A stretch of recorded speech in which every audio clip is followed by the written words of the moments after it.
lagi dengan saya, Dr. Wanti. Kali ini saya akan membagikan kegiatan aktivitas mahasiswa koasisten di Fakultas Kedokteran Hewan Universitas Udayana. Sebelumnya saya membagikan tentang kuliah S1. Nah, sekarang saya akan membagikan tentang aktivitas mahasiswa koasisten yang sudah praktek di rumah sakit hewan. Nanti bagi Anda yang berminat untuk masuk ke Fakultas Kedokteran Hewan Universitas Udayana punya gambaran. Masih banyak sebetulnya ya, di lapangan juga ada bagaimana menangani hewan besar, kemudian juga ada lab-lab yang lain. Tapi untuk kali ini saya akan membagikan aktivitas mahasiswa koasisten di Rumah Sakit Hewan Universitas Udayana. Mahasiswa koasisten adalah mahasiswa yang sudah memasuki tahap profesi. Di sini mahasiswa koasisten akan melakukan banyak praktek untuk memenuhi target sebagai seorang dokter hewan. Sebetulnya mahasiswa koasisten ini akan banyak sekali memasuki laboratorium untuk melakukan praktek. Tetapi di sini saya akan membagikan khusus mahasiswa koasisten yang ada di rumah sakit hewan. Jadi istilahnya mahasiswa ke rumah sakitan. Sebelum mahasiswa masuk ke dalam koas ke rumah sakitan, ada penjelasan dulu dari kepala blok ke rumah sakitan. Jadi di sini mahasiswa akan diberikan pengarahan apa saja kewajibannya, apa saja hak-haknya, sehingga nanti mereka akan bisa melaksanakan praktek sebagai mahasiswa koasisten ke rumah sakitan sampai selesai.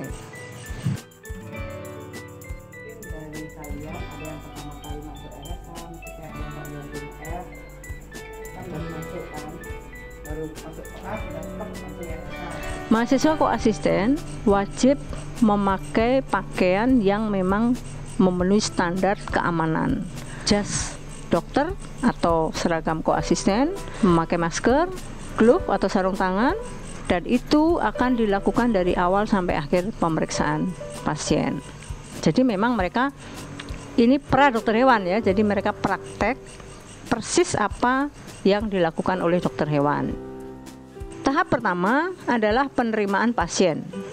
Jadi di sini ada klien datang membawa pasien, kemudian mahasiswa koas ini akan menerima klien tersebut, kemudian mencatat semua data-data pasien di kartu pasien.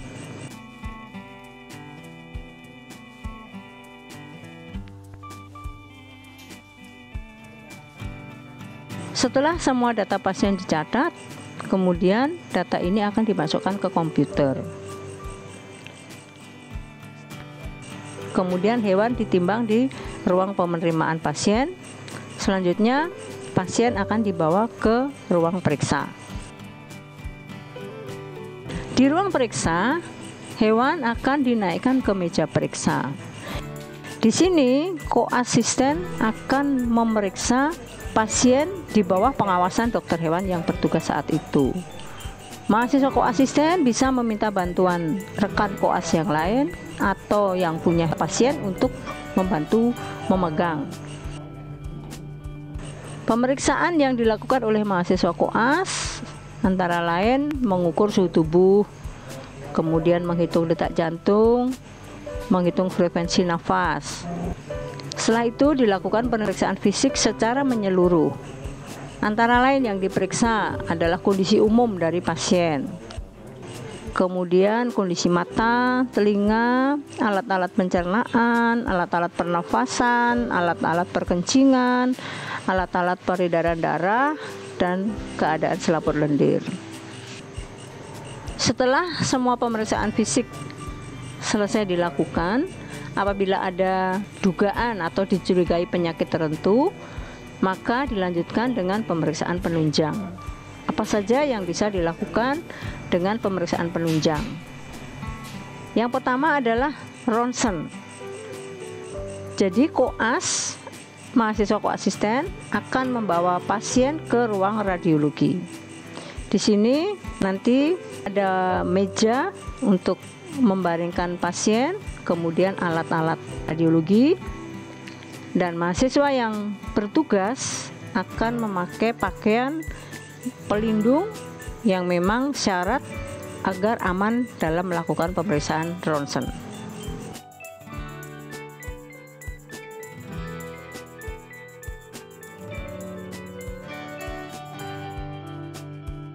Hasil dari pemeriksaan ini akan dibawa ke ruangan yang terdapat komputer untuk membaca hasil ronsen. Di sana nanti mahasiswa koasisten bersama dokter yang bertugas akan membaca hasil dari ronsen tadi sehingga bisa menduga kira-kira apa yang terjadi.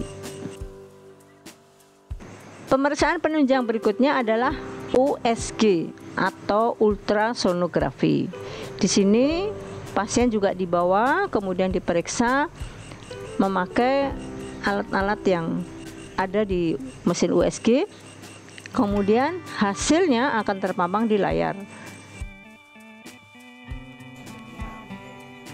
Setelah semua pemeriksaan selesai, yaitu informasi dari klien, pemeriksaan fisik, kemudian ditambah pemeriksaan penunjang, mahasiswa koasisten akan berkonsultasi dengan dokter hewan, menyimpulkan atau mendiagnosa apa penyakit yang diderita oleh pasien. Setelah itu dilanjutkan dengan rencana pengobatan. Dalam penyediaan obat, bagian apotek yang akan menyediakan sesuai dengan permintaan dari mahasiswa koasisten dan dokter yang jaga. Obat yang disediakan bisa dalam bentuk serbuk, kemudian dibungkus sebagai puyer atau dimasukkan ke kapsul, atau obat yang memang sudah tersedia dan tinggal menyediakan berapa yang diminta. Koasisten di rumah sakit hewan ini berlangsung selama 6 minggu. Jadi selama waktu 6 minggu itu mahasiswa koasisten melakukan semua yang tadi saya jelaskan. Kemudian pada minggu terakhir, minggu ke-6, mereka akan diuji. Kalau memang mereka sudah memenuhi syarat dan lulus, mereka sudah bisa disebut mahasiswa koasisten rumah sakit hewan. Demikian tadi sekilas kegiatan mahasiswa koasisten di Fakultas Kedokteran Hewan Universitas Udayana yang berkegiatan di rumah sakit hewan. Menarik ya. Jadi kalau Anda memang berminat masuk ke kedokteran hewan, jadi dokter hewan yang andal, ditata dan digodok di sana. Sehingga jadilah dokter hewan yang mumpuni. Terima kasih, sampai jumpa.